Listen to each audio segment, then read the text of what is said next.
Jueces, capítulo 4, versículos del 1 en adelante. Jueces, capítulo 4, versículos del 1 en adelante. Vamos a meditar esta mañana en la palabra de nuestro Dios. Jueces, capítulo 4, versículos del 1 en adelante. Cuando lo tenga me regala un fuerte amén.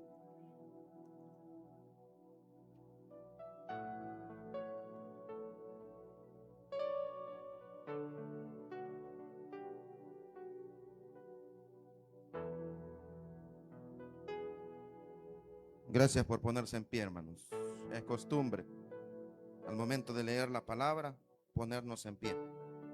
Después de la muerte de Ahab, los hijos de Israel volvieron a hacer lo malo ante los ojos de Jehová. Y Jehová los vendió en manos de Javín, rey de Canaán, el cual reinó en Azor, y el capitán de su ejército se llamaba Sísara, el cual habitaba en Jaroset Goín. Entonces los hijos de Israel clamaron a Jehová, porque aquel tenía 900 carros errados y había oprimido con crueldad a los hijos de Israel por 20 años. Gobernaba en aquel tiempo a Israel una mujer, Débora profetisa, mujer de Lapidot, y acostumbraba a sentarse bajo la palmera de Débora, entre Ramá de Betel y el monte de Efraín, y los hijos de Israel subían a ella a juicio. Padre, en el nombre de Jesús te damos gracias esta mañana de día domingo por permitirnos estar reunidos en este lugar. Gracias, Señor, porque hemos entendido que la vida no es para vivirla a nuestra manera, sino conforme a tu voluntad. Oramos, Señor, por los hermanos que no han podido venir. Así oramos también por los que no han querido venir. Oramos, Señor, sobre todo por aquellos que son nuestra familia, nuestra sangre, aquellos hijos y aquellas esposas, Señor, que apartándose de tus caminos, Señor, piensan muchas veces que nos hacen daños a nosotros cuando aquel que se aparta a sí mismo se daña. Oramos, Señor, para que tengas misericordia de cada uno de ellos, y te suplicamos, Señor, que tu palabra esta mañana no vuelva a ti vacía, sino que se cumpla el propósito por el cual tú la enviarás. En el nombre de Jesús te pedimos pues que nos hables por medio de ella. Amén y amén. Pueden tomar asiento, hermano.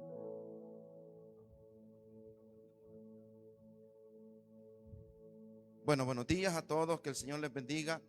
Qué bueno es que todos hagamos tiempo, hermanos, para venir a la casa del Señor. El Señor nos ha regalado una semana con tribulación, con problemas, pero, hermanos, hemos salido adelante. Y la muestra de que hemos salido adelante es porque estamos acá agradeciéndole al Señor. Dígale que está la par suya, te felicito, dígale. Te felicito, aunque a la fuerza viniste, pero te felicito, dígale. Qué bueno estar en la casa del Señor. Todos los que estamos acá, hermanos, estamos conscientes que cuando venimos al Señor, en primer lugar, es por pura voluntad de Él. Cuando nosotros nos arrepentimos de nuestros pecados, hermanos, es un acto divino.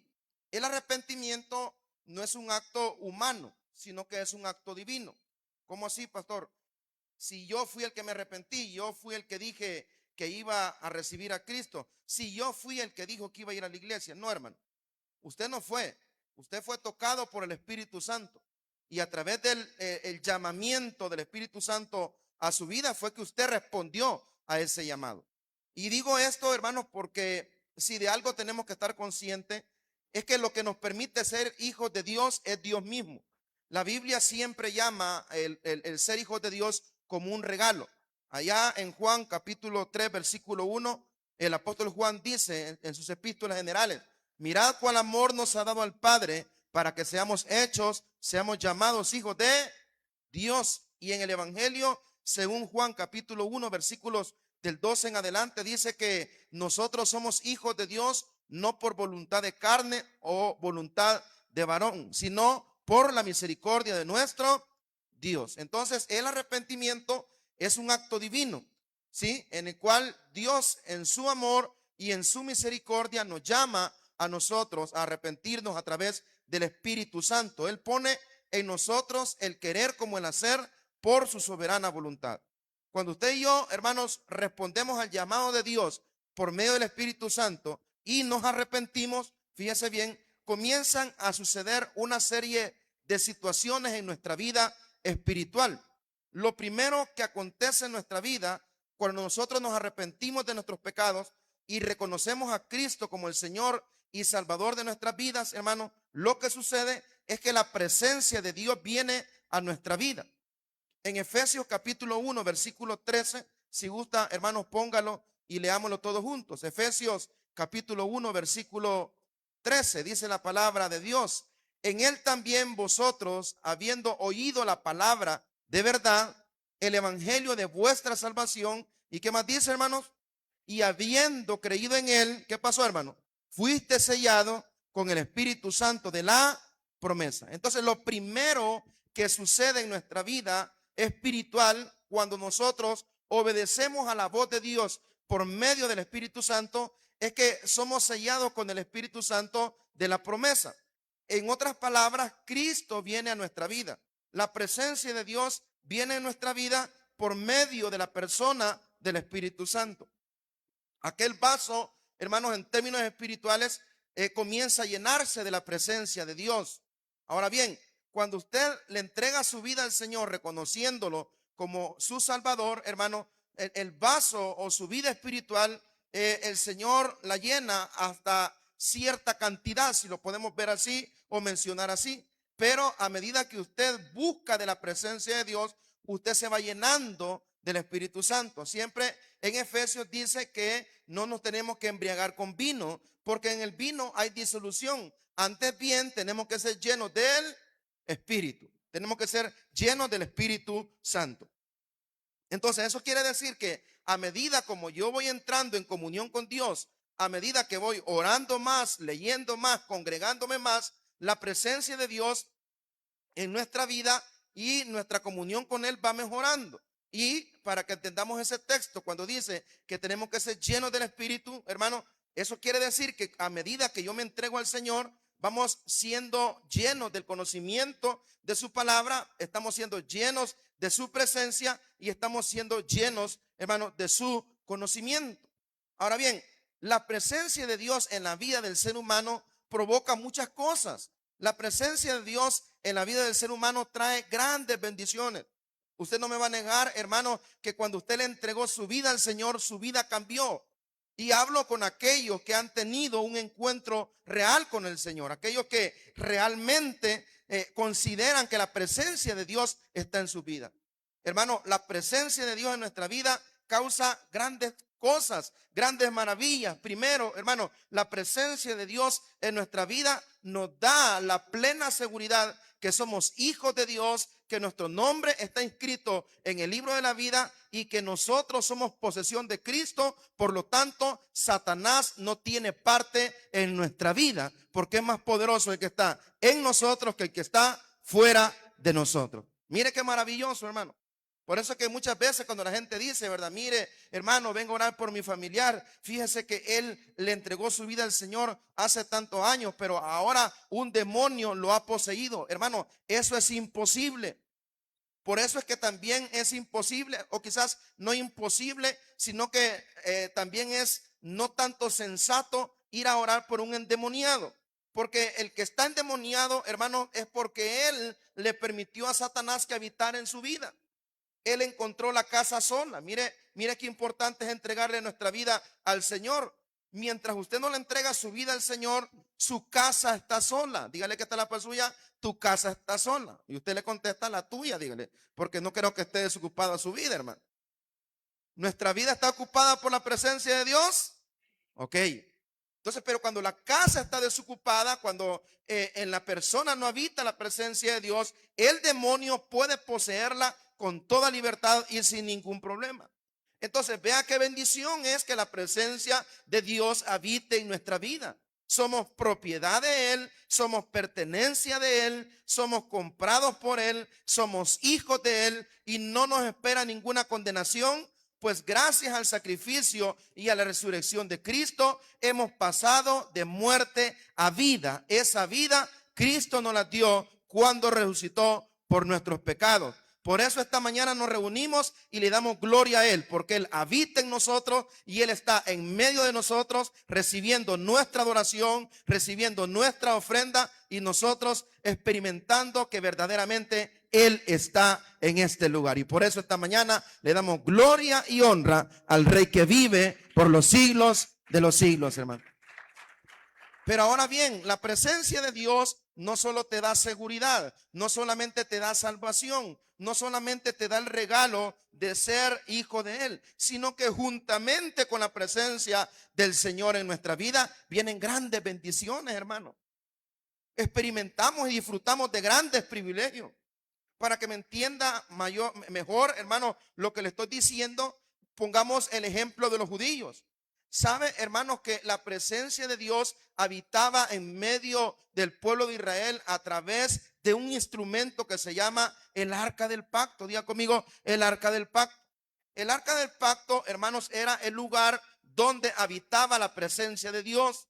Y cuando los judíos iban a luchas, iban a combates, iban a peleas o iban a enfrentarse a otras naciones, ellos ponían el arca de Dios, hermano, el lugar donde estaba la presencia de Dios por delante de ellos. Y eso les daba la seguridad que no importa si el ejército contra el cual iban a luchar era pequeño o era grande, no importaba si el ejército era más poderoso que ellos. Si ellos estaban conscientes que la presencia de Dios iba delante de ellos, ellos se sentían contentos porque tenían la plena seguridad y la plena confianza que la victoria la tenían segura.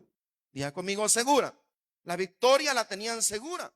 Obviamente que la presencia de Dios iba delante de ellos no era una garantía total en el sentido, hermanos, que no era un amuleto de buena suerte, sino que también, hermanos, era necesario no solamente que la presencia de Dios fuera delante de ellos, sino que ellos vivieran sometidos a la presencia de Dios, que ellos llevaran una vida conforme a lo que Dios demandaba. Y si eso era así, hermano, aquella arca que iba delante de ellos les daba la plena confianza y la plena seguridad de una victoria. Entonces, así mismo hoy en día el creyente en cual habita la presencia de Dios, o la persona en la cual la presencia de Dios está ahí por medio de la persona del Espíritu Santo, es un creyente victorioso. Ahora bien, hermano, la presencia de Dios es algo que usted y yo tenemos que buscar todos los días de nuestra vida. Porque si usted deja de buscar la presencia de Dios, usted se va a convertir en un amargado, usted se va a convertir en un resentido, nada lo va a hacer feliz, nunca va a estar completo, nada lo va a satisfacer. Si usted deja de buscar la presencia de Dios en su vida, hermano, va a ir contristando al Espíritu Santo de la promesa. Si usted deja de buscar la presencia de Dios, lo más seguro es que usted no es hijo de Dios, hermano. Pero si usted es hijo de Dios, fíjese bien, no va a disfrutar solamente las garantías que trae que la presencia de Dios habite en nuestra vida, sino que usted, como niño recién nacido, va a desear cada día la presencia de Dios en su vida. Yo quiero hablar esta mañana brevemente, hermano, acerca de los beneficios de que la presencia de Dios habite en nuestras vida. Lo primero que dijimos, hermano, es que la presencia de Dios en nuestra vida, por medio del Espíritu Santo, hermanos, viene cuando nosotros le confesamos, cuando nosotros obedecemos. Dice el texto, versículo 13, en él también vosotros, habiendo oído, ¿y qué, hermanos? La palabra. Mire cómo viene la presencia de Dios en nuestra vida, habiendo oído la palabra de verdad. ¿Qué más? El evangelio de vuestra salvación. ¿Y qué más dice? Y habiendo creído en él. O sea, cuando dice habiendo creído, hace referencia a una persona que escuchó la palabra, pero que también obedeció a la palabra. ¿Qué sucede después, hermano? Fuiste sellados con el Espíritu Santo de la promesa. Entonces la presencia de Dios viene a la vida del creyente cuando éste escucha la palabra, crea la palabra y obedece a la palabra. Obviamente, al venir la presencia de Dios a nuestra vida, después de haber escuchado y obedecido la palabra y haber sido sellados por medio del Espíritu Santo de la promesa, recibimos la salvación, el perdón de pecados y la vida eterna. Pero ¿qué más, hermanos, sucede en nuestra vida cuando la presencia de Dios viene a cada uno de nosotros? Hay un ejemplo acá en el libro de los Jueces, capítulo 4, versículos del 1 en adelante. Le quiero ubicar un poco en el contexto. El libro de los Jueces narra un periodo terrible en la historia del pueblo de Israel. El libro de los Jueces narra una de las etapas más críticas, más oscuras en la historia del pueblo de Israel. ¿Por qué, pastor? Porque con la muerte de Josué, en el libro de Josué, hermano, los líderes o los patriarcas cesan. Ya no hay un hombre como tal liderando el pueblo de Israel, ya no hay un patriarca. Pero el Señor, a través de los patriarcas, Él le había dado las directrices, Él le había dado la orden, el Señor les había mostrado el camino a su pueblo por el cual ellos tenían que seguir. Pero lamentablemente, hermano, en el libro de los Jueces, el pueblo de Israel se pierde. Ya dejaron de vivir en obediencia, ya dejaron de vivir, hermano, como el Señor les había mandado en la ley de Moisés. Es por eso que el libro de los Jueces se resume en una expresión en cuanto a la conducta del pueblo de Israel. ¿Y cuál es esa expresión? ¿Cuál es ese dicho? ¿Cuál es ese refrán? Cada quien hacía lo que bien le parecía. Entonces, hermano, en vista de que el pueblo vive en anarquía, vive, hermano, rebelándose en contra de Dios de una y otra manera, el pueblo ahora va a sufrir. ¿Por qué? Porque cada quien hacía lo que bien le parecía. Y cuando nosotros llevamos una vida donde nosotros hacemos lo que a nosotros nos parezca bien y no lo que la palabra del Señor enseña, hermano, eso es obvio que nos va a ir mal. Eso es asegurar la desgracia, el fracaso. Y así fue en el pueblo de Israel. El pueblo de Israel, en la historia del libro de los Jueces, vivió un periodo terrible de rebeldía, de obstinación en contra del Señor. Pero sabe, hermano, a pesar de nuestra rebeldía, a pesar de nuestro obstinado corazón de querer seguir haciendo lo que a Dios no le agrada, aún así Dios es tan amoroso que siempre sigue teniendo misericordia de nosotros, hermano. Porque nosotros, incluso como la iglesia del Señor que somos, usted y yo hoy en día, a pesar que muchas veces nos rebelamos en contra de Dios, nos apartamos del camino y queremos, hermano, o creemos que no nos va a pasar nada malo, aun cuando usted y yo hoy en día cambiamos a Dios por un paseo, una comida, una mujer, un hombre, aún así, hermano, la misericordia de Dios sigue para con cada uno de nosotros. ¿De cuántos el Señor sigue teniendo misericordia esta mañana, hermano? Y Dios siguió teniendo misericordia. Y el Señor, al ver que su pueblo en el libro de los Jueces vivía en una rebeldía continua, en una obstinación hacia lo malo continuo, el Señor los disciplinó, el Señor los corrigió, el Señor castigó o sometió a disciplina a su pueblo. Y eran aquellos con los que el pueblo de Israel hacía alianza, fueron aquellos mismos con los que el pueblo de Israel hizo amistad, los que Dios utilizaba para disciplinar a su pueblo. Pero el pueblo del Señor, entendiendo que el pecado los había llevado a la desgracia, después de un periodo de rebeldía, el pueblo se arrepentía y buscaba la presencia del Señor. Para ello, en el libro de los Jueces, el Señor levantó a los que se conocen como jueces. Los jueces tenían funciones bien específicas, siendo el objetivo principal de ellos, hermanos, hacer que el pueblo o el corazón del pueblo se volviera hacia ¿quién, hermano? Hacia su Dios. Sí, colabore, participe, si no se va a dormir. ¿Qué hacían los jueces? ¿Para qué los utilizaba Dios? Para que el corazón del pueblo se volviera a su Dios. Va, más o menos, ya despertaron. Para que el corazón del pueblo volviera al Señor, volviera a Dios. Era a través de los jueces, hermanos, que el Señor, fíjense bien, mostraba también el camino al pueblo del arrepentimiento. El Señor levantó muchos jueces, hombres valientes, hombres guerreros, hombres, hermanos, que no titubearon en hacer aquello que Dios les había mandado. Uno de los jueces más conocidos fue Sansón. Yo creo que todos los que estamos acá conocemos la historia de este hombre, cómo el Señor había hecho pacto con él y el pacto era simbolizado por medio de no raparse o no cortarse la cabellera. Pero en medio de todos esos jueces maravillosos que el Señor levantó, hay una mujer, cosa curiosa, porque fue la única a quien Dios levantó para, fíjense bien, hacer volver el corazón del pueblo a su Dios, para conducir al pueblo del Señor a los caminos del Señor. El nombre de esta mujer es Débora.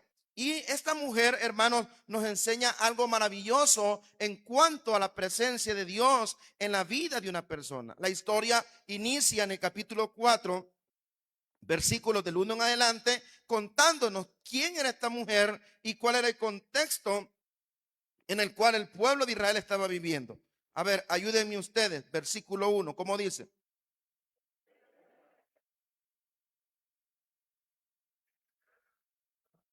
Ante los ojos de Jehová. Hermanos, esto era lo repetitivo.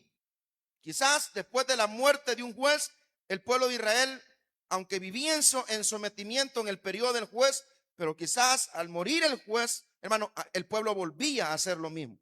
Y dice el 2, y Jehová lo vendió en mano de Javín, rey de Canaán, el cual reinó en Azor, y el capitán de su ejército, ¿está conmigo, iglesia? Se llamaba Císara, el cual habitaba en Jaroset-Goín. Entonces los hijos de Israel, ¿qué hicieron, hermano? Clamaron a Jehová, porque aquel tenía 900 carros errados y había oprimido con crueldad a los hijos de Israel. ¿Cuánto tiempo, hermano? 20 años. Esto es bien terrible, hermano, porque eran grandes periodos en los cuales el pueblo de Israel pasaba en sufrimiento y tenían que pasar grandes tiempos o periodos largos de sufrimiento para entender. Hay una frase, hermanos, que no es bíblica, ¿verdad? Ni es doctrina, pero la tenía el pastor fundador de nuestra organización. Y él decía, yo con poquito entiendo. ¿Quién se acuerda de esa frase? Mire, hermano, el pueblo, imagínense que después de 20 años de estar sometido a este rey, fue hasta entonces que se arrepintió y buscó la presencia del Señor. Y yo le pregunto esta mañana, hermano, ¿y usted qué espera para entregarse al Señor por completo? Muchas veces nosotros somos masoquistas, ¿verdad? El masoquismo, hermano, o ser masoquista, es aquella persona que encuentra placer en el dolor. O sea, que le están dando y dando y dando y siente alegría, hermano. Chocó el carro y se puso a reír. Hermano, Dios lo está llamando. Aló. Tuvo un accidente en la casa, se dobló el pie y el pie le quedó al revés. Hermano, por favor, dígale que está la par suya. Dios te está llamando, dígale. Le pagan y al salir de la empresa pierde el dinero. Olvida la tarjeta en el cajero. Lo estafan y ni aún así entiende, hermano. Mire, hermano, le voy a dar un consejo. Cada situación que ocurre en su vida no es casualidad. Es que la mano de Dios está en su vida y el Señor lo está llamando, hermano. No tiene que ser masoquista usted, ni yo. No tienen que pasar periodos de tiempo de sufrimiento para entender que separados de Dios nada podemos hacer. Imagínense en el contexto de la historia que estamos leyendo esta mañana, dice que el pueblo de Israel fue sometido, fue oprimido al final del versículo 3 con crueldad durante un periodo de ¿cuántos años? 20 años. Claro, ¿verdad? Hay gente que así, ni así entiende. No es que le gusta que le estén dando, sufriendo o siendo maltratado. No, hay gente que no entiende. Vea que está la par suya y pregúntele si es de eso, hermano. Aunque yo sé que no es de eso. Y dice el 4, gobernaba en aquel tiempo a Israel una mujer, Débora. Pero esta mujer que administraba al pueblo no solamente lo hacía como jueza, sino que también era una profetisa, mujer de Lapidot. O sea, esta mujer, hermano, no solamente administraba justicia, sino que esta mujer recibía el mensaje de parte de Dios y esta mujer se lo comunicaba. ¿A quién, hermanos? Al pueblo.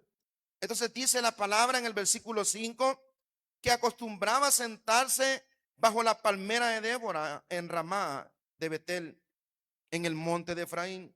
Y los hijos de Israel subían a ella a juicio, y ella envió a llamar a Barak, hijo de Abinoam. ¿Qué más dice, hermano? De sedes de Neftalí, y le dijo: ¿no te ha mandado Jehová, Dios de Israel, diciendo: ve, junta a tu gente en el monte de Tabor y toma contigo 10,000 hombres de la tribu de Neftalí y de la tribu de Zabulón? 7. Y yo atraeré hacia ti al arroyo de Sison a Císara, capitán del ejército de Javín, con sus carros y su ejército, y lo entregaré en tus manos. Resulta, hermanos, que el Señor había levantado a este hombre, Barak, el cual, hermanos, tenía una función y un deber. Él comandaba el ejército del pueblo de Israel, o aquellos hombres de guerra del pueblo de Israel. El Señor, escuchando el clamor de su pueblo, le da una orden a Barak, y la orden es: tú tienes que ir a tal lugar y vas a hacer tal cosa, porque he escuchado el clamor del pueblo y ahora Císara caerá en tus manos. Diga conmigo: en tus manos. Císara caerá en tus manos. Pero resulta, hermanos, que este hombre Barak aparentemente no tenía una comunión con Dios, hermanos, en su vida. Temió ante la orden que Dios le había dado de ir a luchar en contra de Císara, el capitán del ejército de aquel pueblo que sometía al pueblo del Señor.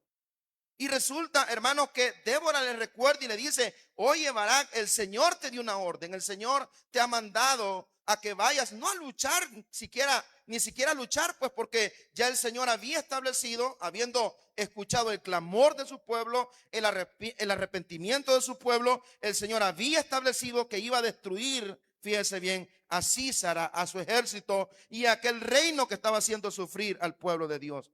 Pero Barak, hermano, era un hombre tímido, era un hombre temeroso, era un hombre, hermano, que no confió en lo que el Señor le había mandado. Y fue, hermanos, hasta que Débora le recordó que tenía que ir, que él se animó a ir, pero no lo quiso hacer solo. Versículo 8, lea conmigo, por favor. Barak le respondió: si tú fueres conmigo, yo iré, pero si tú no fueres conmigo, no iré. Hermano, Barak temió. Barak, hermano, fue un hombre tímido. Fue un hombre que no confió plenamente en el Señor. Pero también, hermano, Barak fue un hombre que entendió que el Señor podía obrar en la vida de los judíos, que el Señor podía entregarle en sus manos a Císara, pero el Señor lo haría solamente si aquella mujer acompañaba al ejército y a Barak a aquella batalla, la cual el Señor iba a liberar. Ahora, analizando el texto, la historia bíblica, hermano, por lo cual decidí tomarla como ejemplo al hablar de este tema de la presencia de Dios. ¿Sabe lo que el Señor puso en mi corazón? Entender de la historia. Y lo que el Señor me permitió entender de esta historia es que Barak estaba consciente que la presencia de Dios estaba sobre la vida de Débora. Y él estaba plenamente seguro que la presencia de Dios estaba sobre la vida de Débora, porque él vio a Débora profetizar, o sea, dar palabra de Dios al pueblo. Él vio a Débora, hermano, hacer justicia, pero no una justicia humana, sino una justicia divina. Por lo tanto, en el versículo 8 dice: Barak le respondió: si tú fueres conmigo, yo iré, pero si tú no fueres conmigo, ¿qué dice, hermanos? No iré. Y el 9 dice: ella dijo: iré contigo, mas no será tuya la gloria de la jornada que emprendes, porque en mano de mujer venderá Jehová a Císara. Y levantándose Débora, fue con Barak. ¿A dónde? Hermanos, en el versículo 13 y 14, el Señor nos dice lo siguiente: y se reunió Císara reunió Císara todos sus carros, 900 carros cerrados, con todo el pueblo que con él estaba, desde Aroset Goín hasta el arroyo de Sison. Entonces Débora dijo a Barak: levántate, porque este es el día en que Jehová ha entregado a Sísara en tus manos. ¿No ha salido Jehová delante de ti? Y Barak descendió del monte de Tabor. ¿Y qué más? Y 10,000 hombres en pos de él. Y quiero que leamos fuerte y juntos el versículo 15. Y Jehová quebrantó a Sísara, a todos sus carros y a todo su ejército a filo de espada delante de Barak. Y Sísara descendió del carro y huyó a pie. Hermano, Barak le dijo: si tú no vas, yo no voy. Si tú no subes conmigo, yo no subo. Si tú no me acompañas a liberar esta guerra, pues óyeme, yo no subiré. Barak tenía algo bien claro en su corazón y en su mente. Y es que él sabía que la presencia de Dios estaba con aquella mujer. Y aquella mujer demostró, hermano, esa valentía, ese coraje. Pero también demostró que la presencia de Dios habitaba en ella. ¿Por qué? Porque con plena seguridad y certeza le dijo a Barak: mira, le dijo, yo iré contigo, subiré contigo, pero aquella victoria, óyeme bien, no será contada para ti, porque en mis manos entregará el Señor al enemigo. En otras palabras, hermano, la presencia de Dios que acompañaba a aquella mujer fue, fíjese bien, lo que ayudó o lo que le dio la victoria tanto a Barak como a Débora.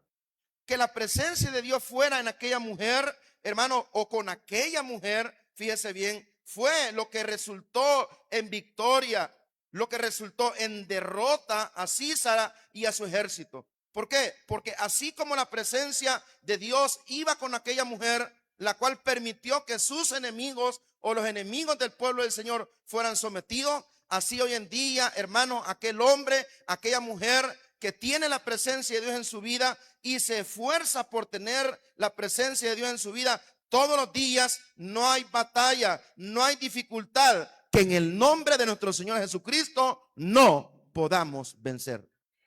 La presencia de Dios estaba con Débora.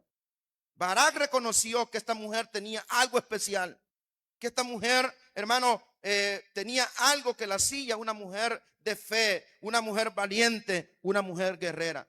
Y esto, hermano, sigue siendo una verdad hasta el día de hoy, porque aquel, hermano, en quien habita la presencia de Dios es un hombre guerrero. Dígale que está la persona: tú eres un hombre de guerra, dígale. Tú eres un hombre de guerra. Tú eres una mujer valiente. ¿Por qué? Porque eso es lo que garantiza la presencia de Dios en nuestra vida. Por lo tanto, como primer punto puedo decir, hermano, que uno de los beneficios que la presencia de Dios habite en nuestra vida, hermanos, nos permite hacerle frente a cualquier dificultad, o no hay circunstancia difícil que en el nombre de Jesús no podamos vencer, hermano. Hermano, usted y yo, si en lugar de preocuparnos tanto por hacer dinero, si usted y yo, en lugar de preocuparnos tanto por caerle bien a la gente, nos preocupáramos por tener una mayor comunión con Dios en nuestra vida, nos preocupáramos por asegurarnos que la presencia de Dios esté en nuestra vida, hermano, yo le diga, no estuviéramos sentados en la silla que estamos sentados. ¿Cómo así, pastor? No estuviéramos pasando muchas dificultades que hoy pasamos. Pero esa manía, esa palabrita bien curiosa, esa manía de preocuparnos por caerle bien a la gente, hermano, por caerle bien a los jefes, por caerle bien a nuestros clientes, hermano, lo único que usted necesita en su vida es que la presencia de Dios esté con usted.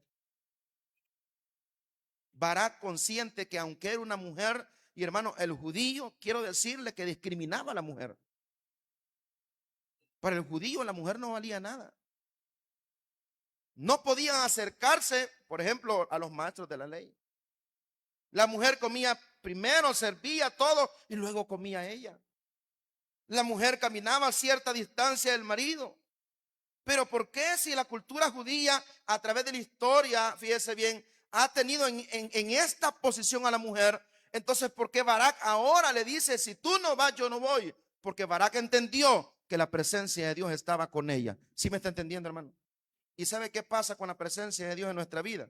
Vaya conmigo a 1 Timoteo capítulo 1, versículo 7. 1 Timoteo 1, 7. Perdón, 2 Timoteo.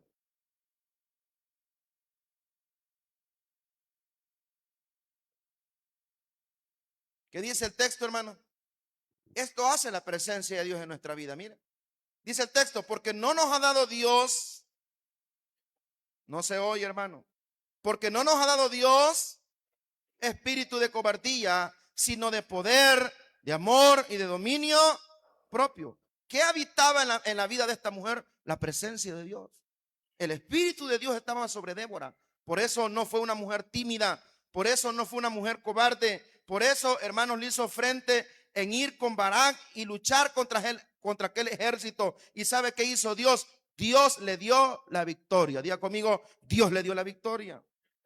Cuando la presencia de Dios habita en la vida de un creyente, cuando el creyente busca cada día, hermanos, al Señor para que su presencia habite plenamente en su vida, no hay circunstancia difícil que en el nombre de Jesús el creyente no pueda vencer. ¿Qué necesita usted para vencer? ¿Qué necesita para salir avante de las circunstancias difíciles de su vida y de mi vida? Que la presencia de Dios esté con nosotros. Y la presencia de Dios viene a través del Espíritu Santo, hermanos, cuando lo recibimos, pero también esa presencia de Dios va creciendo cuando nuestra comunión con Dios mejora. ¿Entiende usted por qué hay cristianos que son cobardes, cristianos que son amargados, cristianos que nada los hace feliz? ¿Sabe cuál es el problema? La presencia de Dios no está en ellos.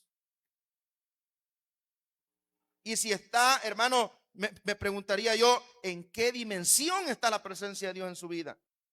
Pero si la presencia de Dios verdaderamente habita en la vida de un creyente a través del Espíritu Santo, pues el Espíritu que Dios ha puesto en ellos, su presencia no es una presencia, hermano, que los va a hacer hombres tímidos o hombres cobardes, sino todo lo contrario. La presencia de Dios nos hace poderosos para seguir adelante en medio de las circunstancias, en medio de las dificultades, para honra y gloria de nuestro Señor y Salvador Jesucristo, hermano. ¿Qué necesitamos, iglesia, entonces, para ir terminando? ¿Qué necesitamos? Uy, qué fuerte, me van a dejar sordo. ¿Qué necesitamos? La presencia de Dios. En segundo lugar, hermano, otro beneficio de que la presencia de Dios habite en nuestra vida, hermanos, es que cuando la presencia de Dios habita en nuestra vida, Él pone el deseo en nuestros corazones de buscarle más. Hay una sed, hermanos, que es despertada o puesta en nosotros de parte de Dios cuando su presencia está en nuestra vida. Hay una historia que a mí me encanta, la cual está en el Evangelio según Marcos capítulo 5, donde habla de un hombre endemoniado, el cual en muchas ocasiones quisieron sujetar, quisieron, hermanos, dominar y no pudieron. Vaya conmigo al Evangelio según Marcos capítulo 5. Mire qué sucede, hermanos, en Marcos capítulo 5. Cuando la presencia de Dios habita en nuestras vidas, hermano, no hay circunstancia difícil la cual no podamos superar en el nombre de Jesús. Porque su presencia, hermanos, nos da fuerza, nos da poder. No nos hace tímidos ni cobardes, sino todo lo contrario, valientes para aferrarnos más a Él y nunca apartarnos de sus caminos. Dice el capítulo 5, versículo 1 del Evangelio según Marcos, lo que tienen Biblia, como dice, vinieron al otro lado del mar, a la región de los Gadarenos. Y cuando salió él de la barca, hablando de Jesús, enseguida vino a su encuentro de los sepulcros un hombre con espíritu que tenía su morada en los sepulcros. Y oiga lo que describe Marcos o el testimonio que Marcos recibe de este hombre. Dice que nadie lo podía atar, ni aún con cadenas, versículo 4. Porque muchas veces había sido atado con grillos y cadenas, mas las cadenas habían sido hechas pedazos por él y desmenuzados los grillos y nadie le podía dominar. Imagínense, hermano, el demonio o los demonios que habían en este hombre. En el 5 dice, y siempre de día y de noche andaba dando voces en los montes, en los sepulcros e hiriéndose con piedras. Porque es lo que los demonios hacen en la vida de las personas.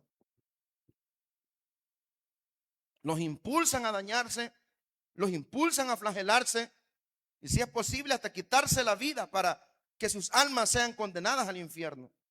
Dice el 6, que cuando vio pues a Jesús, de lejos corrió y se arrodilló ante él.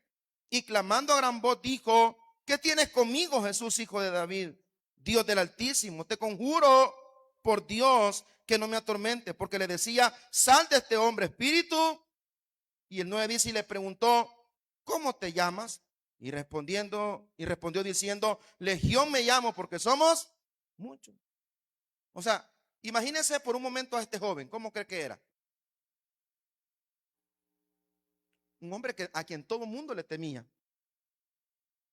Un hombre, hermano, que quizás la única manera de someterlo era quitándole la vida.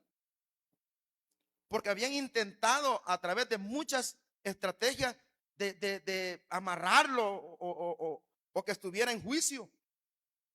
Pero no pudieron. Y mire, hermano, por la gravedad en cómo se describe la vida de este hombre, yo sé que usted no se compararía con él.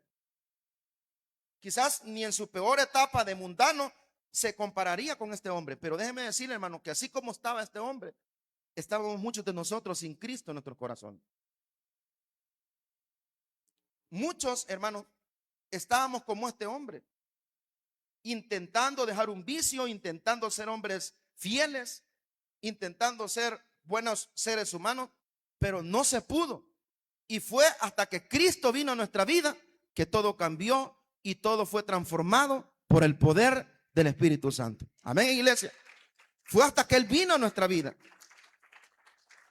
Y cuando yo leo la descripción de este hombre, hermano, o sea, yo no me imagino que una persona como esta algún día pueda estar en la iglesia, hermano.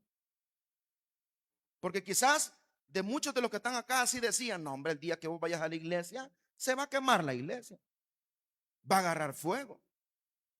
Que este va a dejar de tomar un día, no, hombre, si este es ladrillo seco. Que este un día va a ser marido de una sola mujer, difícilmente. Claro, hermano, la gente tenía razón. Pero con la presencia de Dios en la vida de un hombre o de una mujer, las cosas son diferentes. Diga conmigo, las cosas son diferentes. Cuando la presencia de Dios viene en la vida de una persona. Por eso, hermano, es que una persona que diga que tiene la presencia de Dios en su vida y ande odiando, y ande guardando rencores, y ande diciendo o discriminando personas, hermano, usted no tiene el Espíritu Santo en su vida. No se dé mentira. Usted aceptó la denominación, pero a Cristo no. Porque una de las cosas que hace Cristo en la vida de la persona, cuando la presencia de Dios viene a la vida de la persona, el Señor transforma. Y como Él es amor, Él pone del amor de Él en nosotros. Y ya nosotros ya no andamos viendo como veíamos antes. Ya no pensamos como pensábamos antes, sino que toda nuestra vida la guiamos bajo el amor que Cristo tuvo por cada uno de nosotros. Y cuando nosotros vemos a un semejante, hermano, incluso cuando nos ha hecho daño, ¿qué hacemos nosotros, hermano? Tener un deseo de venganza, desearle lo malo, que se muera, porque me estafó, porque me mintió. No, cuando la presencia de Dios viene a nuestra vida, Él nos llena de amor, de paz y de misericordia. La misma que Él tuvo para con nosotros, nosotros lo tenemos para con los demás. Así que si usted anda odiando, guardando rencor, dañando personas, hermanos, este día le puedo decir lo que el Señor le dijo a Nicodemo: le es necesario nacer de nuevo. Porque eso es lo que sucede en la vida de la persona cuando la presencia de Dios viene en su vida. Ahora, volvamos al caso de este muchacho, endemoniado, tiraba cosas, la gente le temía, la gente huía de él, intentaron atarlos con cadenas, intentaron sujetarles, pero un día, diga conmigo, un día la presencia de Dios llegó a él. Y mire qué sucede en el versículo 16. No, perdón, 15, versículo 15. 5:15, hermano. Lea conmigo. Vienen a Jesús y ven al que había sido atormentado del demonio. ¿Cómo estaba este joven, hermano? Y que había tenido la legión. ¿Cómo estaba? Sentado, vestido y en su juicio cabal. Y tuvieron, la vida de este hombre fue transformada. La presencia de Dios llegó a él. Y aquel que no podían sujetar, ahora está sentado. La paz de Dios está con él, está tranquilo, ya no hay nada que lo atormente. Está vestido, tiene identidad y está actuando en su juicio cabal. Pero no solo eso, no solo eso causa la presencia de Dios en la vida de aquel que le recibe. Dice el versículo 18, si está conmigo, iglesia, versículo 18, capítulo 5, como dice: al entrar Jesús o él en la barca, el que había estado endemoniado, ¿qué pasó con el que había estado endemoniado? Le rogaba que le dejara estar con él. Hermano, cuando usted iba a estar en un culto a las 11 de la mañana, o perdón, pues sí, casi las 11 de la mañana, con este calor, hermano. Si para muchos de los que estamos acá esto era locura antes, era cosa de gente sin oficio, era cosa de gente que no tenía nada que hacer o de gente boba. Imagínese usted por un momento el endemoniado que rompía las cadenas, que todo el mundo le temía, que quizás muchas personas habían orado por él. Ahora, ¿qué quiere el endemoniado, hermano? Diga conmigo: estar con Jesús. ¿Qué quiere el endemoniado? Estar con él. Porque le dice que cuando él entró a la barca, el hombre que había estado endemoniado, ¿qué hacía, iglesia? Léalo fuerte. Le rogaba que le dejase estar con él. Hermanos, nadie de los que está aquí estuviera acá. Ninguno de nosotros hubiera hecho el esfuerzo a buena mañana de prepararse, alistarse, echarle combustible al vehículo. Hermano, yo estoy aquí con 2 inyecciones porque he estado mal de salud. No he parado con mis actividades. Pero sabe, hay algo que lo motiva a uno a estar aquí. Hay alguien que lo motiva a uno a estar aquí. ¿Sabe qué es? La presencia de Dios. Porque si la presencia de Dios no estuviera en usted, usted andaría en la playa ahorita, botando el dinero que debe, empujando el carro porque se le apaga. Si la presencia de Dios no estuviera en su vida, sus niños no estuvieran allá. Miren, allá están viendo los chiquitines de la puerta, bien heladitos, mejor que usted y yo aquí. Nadie de nosotros estuviera aquí. Pero quiero decirle, hermanos, que ese es otro efecto, ese es otro beneficio de que la presencia de Dios habite en nuestra vida. Él pone en nuestros corazones, óigame por favor, Él pone en nuestros corazones el deseo de buscarle. Nadie de nosotros estuviera en un lugar como este, nadie de nosotros aguantaría 2 horas estar en un lugar como este, nadie de nosotros, hermano, estaría aguantando a un hombre hablar, a un grupo cantar. Pero ¿sabe por qué lo hacemos? No porque sea una carga, no porque sea un aguante, sino porque estamos adorando al Rey de Reyes y Señor de Señores, porque Él habita en nuestros corazones, iglesia. La presencia de Dios está con nosotros y Él pone en nosotros buscarle, hermano. Usted deja de venir una semana. Estoy hablando con aquellos que la presencia de Dios habita en usted. Usted aguanta estar una semana sin estar en la iglesia, hermano. Hay algo que le dice: hoy hay culto, hoy tenés que ir a servir, hoy te toca cantar. Y usted dice: y pastor, yo he intentado irme, pero no puedo. Gloria a Dios que no podés, porque la presencia de Dios siempre te va a incitar a buscar cada día más y más de nuestro Señor y Salvador Jesucristo. Este hombre estaba endemoniado, este hombre nadie podía con él, pero un día él deseaba estar con Jesús, porque en su vida ya no había una legión de demonios, sino que el Espíritu Santo habitaba en él, así como el Espíritu Santo habita en usted y en mí. Y ahora estamos a esta hora de la mañana dándole gloria a nuestro Dios, hermano. Continúa el texto más adelante en el versículo 19 y dice: mas Jesús no se lo permitió, sino que le dijo: vete a tu casa. ¿Y qué más, iglesia? Y a los tuyos y cuéntales cuán grandes cosas el Señor ha hecho contigo y cómo ha tenido misericordia de ti. Y el 20 dice, mira qué interesante, hermano: y se fue y comenzó a publicar en Decápolis cuán grandes cosas había hecho Jesús con él, y todos se maravillaban. Hermano, ¿cuántos alguna vez criticaron a los que andaban evangelizando? ¿Cuántos de los que están aquí alguna vez llegó un hermano a su casa y le dijo: quiero hablarle del amor de Cristo? Y usted le apareció con una cara empurrado, hermano. Ya vienen estos que no tienen nada que hacer. Ya vienen estos que los pastores les dan mentira. Y hermano, ahora usted es uno de esos que anda diciéndole al mundo que Cristo reina, que Cristo perdona y que Cristo da vida. ¿Cuántos hemos pasado de esa condición, hermano? ¿Y sabe por qué? Porque cuando la presencia de Dios viene a nuestra vida, Él no solamente pone el deseo en nosotros de buscarle, sino que también Él pone en nosotros el Espíritu Santo que nos invita, nos motiva a que cada día le hablemos al mundo entero que Cristo vive por los siglos de los siglos, que Cristo perdona y que Cristo salva, hermano. Pero eso lo hace la presencia de Dios. Bendita sea la presencia de Dios en nuestra vida. Nos motiva a buscarle, nos motiva a servirle. Y hermanos, con esto no quiere decir que solo esto hay, pero son, hermanos, algunas cosas que usted tiene que entender para cuando se enfrente de dificultad, usted se preocupe, no más, hermanos, por caer bien con la gente, no tanto por ser el hombre más inteligente, sino se preocupe de que su corazón y su vida esté lleno de la presencia de Dios. Y por último, con esto termino, hermanos, otro beneficio de que la presencia de Dios habite en nosotros, hermanos, es que Él aparta de nuestro camino todo aquello que no nos deja avanzar. ¿Aló?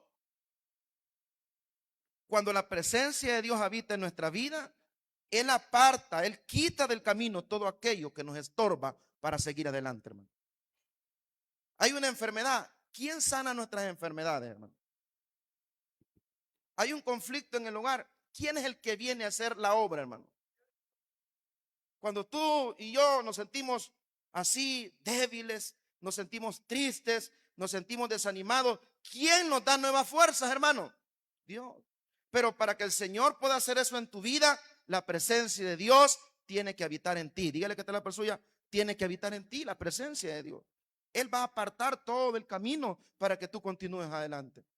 Aquellos que somos servidores del Señor, pastores, cuántas situaciones no hemos tenido en el camino que nos han querido detener, pero en el nombre de Jesús todas esas cosas han ido siendo apartadas para que usted y yo esta mañana estemos sentados aquí diciéndole al mundo que Cristo vive en nosotros, hermano, y que ya no vivo yo, sino que Él gobierna mi vida y vamos a seguir hasta que el Señor venga. Amén, hermanos. Yo pregunto esta mañana, en el peregrinaje del pueblo de Israel hacia la tierra prometida, ¿cuántos obstáculos encontraron para poder llegar a la tierra prometida, hermano? Muchos, muchos. Primero, la obstinación del rey de no quererlos sacar, de no quererlos dejar libre.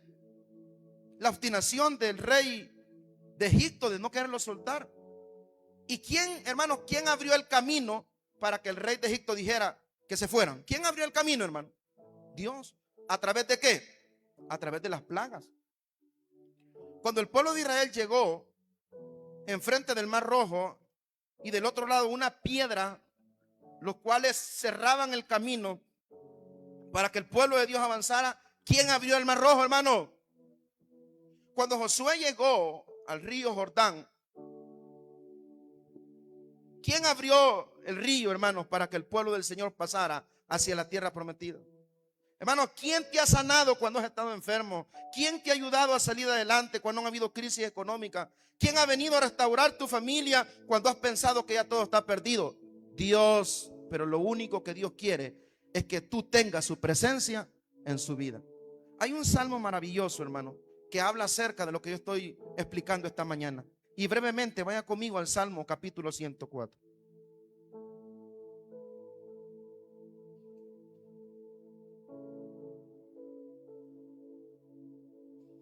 Esta mañana tenemos que orar y decirle al Señor: Señor, necesito tu presencia en mi vida.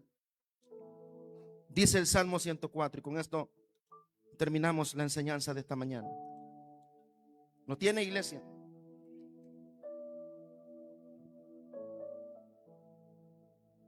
¿Qué dice el Salmo, hermano? Bendice, alma mía, a Jehová.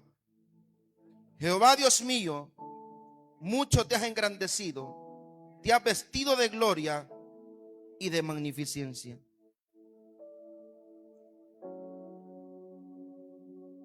El que se cubre de luz como de vestidura, el que extiende los cielos como una cortina, que establece sus aposentos entre las aguas, el que pone las nubes por su carroza, el que anda sobre las alas del viento. Mire, mire, mire qué precioso, hermano, cómo el salmista exalta la presencia de Dios, la autoridad de Dios, la grandeza de papá. Dice el versículo 7: a tu reprensión huyeron el sonido de tu trueno, se apresuraron, subieron los montes, descendieron los valles, al lugar que tú les fundaste. Les pusiste término al cual no traspasaran, ni volverán a cubrir la tierra. En este salmo, hermanos, el salmista exalta la autoridad de Dios, la grandeza de Dios, y sobre todo, hermanos, el cuidado que Dios tiene de su creación, el cuidado que Dios tiene de usted, hermanos. Dios siempre está atento a cada uno de nosotros. Él no nos abandona. Y dentro del salmo se describen dos cosas bien interesantes. En el salmo se describe cómo el mar Rojo, cuando el pueblo del Señor iba a pasar, se abrió. Y describe también cómo el Jordán, cuando Josué iba a entrar a la tierra prometida, también se abrió. De este salmo nace una alabanza que dice, a ver cuántos se acuerdan: ¿qué tuviste, oh mar, que huiste? A ver, el hermano Efra, ¿dónde está? Por ahí anda. ¿Qué dice la alabanza, hermano? A ver, ¿cómo dice? ¿Qué tuviste, oh mar, que huiste? Y tú, oh Jordán, que volviste atrás. Y aquí le hago la pregunta a usted, hermano, ¿por qué se abrió el mar Rojo? Al trote o al paso que daba el pueblo, el mar se iba abriendo. ¿Está conmigo? En el Jordán, al paso que daba Josué con el pueblo, el Jordán se abrió. ¿Qué vio el mar para que se haya abierto? ¿Y qué vio el Jordán para que se haya abierto? Si los que iban caminando tras él eran simples mortales, hermano. Era un ejército de hombres pecadores. Tanto los que acompañaban a Moisés saliendo de Egipto como los que acompañaban a Josué saliendo del desierto. ¿Qué es lo que vio el mar y qué es lo que vio el Jordán para que se abriesen? ¿Sabes qué vieron, hermano? Que juntamente con el pueblo iba la presencia de Dios. Hay mares en nuestra vida que necesitamos que se abran. Hay ríos que necesitamos que se abran, los cuales se ven difíciles. Pero si la presencia de Dios va contigo, ese mar se va a abrir y ese río se va a abrir. No porque te teman a ti, sino porque la presencia de Dios te acompañará y te va a sacar victorioso, hermano. En Isaías capítulo 43, versículos 1 y 2, solo quiero que leamos un versículo, el 2, por razones de tiempo. Isaías 43, 2, dice la Biblia: cuando pases por las aguas, yo estaré contigo, y si por los ríos, no te anegarán. Cuando pases por el fuego, no te quemarás, ni la llama arderá en ti. Porque ¿qué va a ver? ¿Qué vio el león que no se comió a Daniel? ¿Qué vieron las llamas que no consumieron a los jóvenes que fueron metidos en el horno? Lo mismo, vieron la presencia de Dios, y la Biblia dice que a la presencia del Señor tiembla la tierra. Así que, hermanos, preocupémonos esta mañana para que la presencia de Dios nos acompañe, porque ella va a abrir brechas, ella será de bendición para nuestra vida, y sobre todo la presencia de Dios nos llevará al camino de gozo, de paz, de tranquilidad. La presencia de Dios nos va a llevar a las moradas celestiales, donde estaremos por siempre y para siempre con nuestro Señor y Salvador Jesucristo. Que la presencia de Dios, hermanos, habite en nuestras vidas esta mañana. Amén, hermanos. Denle ese fuerte aplauso al Señor. Vamos a